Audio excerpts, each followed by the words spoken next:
Nous sommes à quelques heures du spectacle de Big Ndiaye, artiste sélectionné parmi 340 compagnies pour se produire à la Biennale de danse africaine.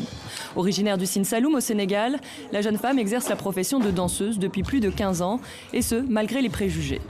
Ici, si tu danses, on te traite n'importe quoi. Et on te dit que tout le temps tu fréquentes les hommes, tu sors beaucoup. Avant, ma famille ne me considère pas, ils me traitent n'importe où.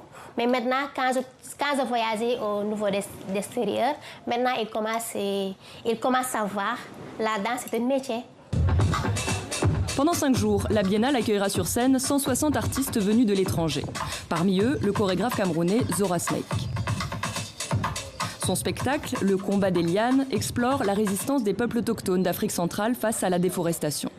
Ancien élève de l'École des Sables, il voit dans cette biennale une occasion de dépasser les difficultés de mobilité auxquelles sont souvent confrontés les artistes africains. On a souvent plus d'opportunités vers le nord et on a peu d'opportunités vers le sud pour des raisons économiques et des raisons de mobilité parce que les billets d'avion sont aussi hyper chers en Afrique.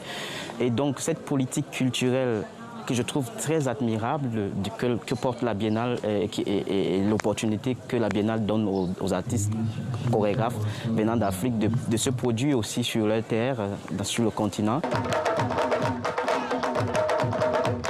Mais malgré cette ambition, l'événement a dû faire face à d'importantes contraintes financières. À quelques semaines de l'ouverture, les organisateurs peinaient à boucler le budget avec un déficit estimé à 80 millions de francs CFA. C'est un miracle, ce que nous vivons aujourd'hui, mais ce miracle nous permet d'ouvrir une porte en fait et de démontrer que cet investissement-là offre un rayonnement international au Sénégal. Il offre aussi des perspectives, des débouchés professionnels pour la jeunesse. Des débouchés professionnels et des retombées économiques pour la ville de Toubab Dialaho, où la grande Germaine Aconi, figure de la danse africaine, a fondé l'École des Sables avec son époux à la fin des années 90.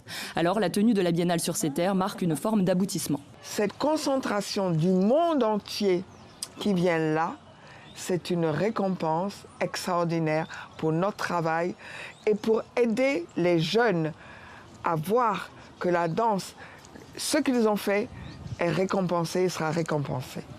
Et c'est important que quand on a travaillé dans les studios ou dans le sable, qu'on soit récompensé, qu'on puisse se produire devant des gens, voyager, gagner sa vie avec cet art.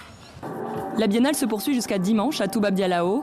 Elle prendra ensuite la direction de Dakar dès lundi pour 3 jours de représentation, projection et exposition.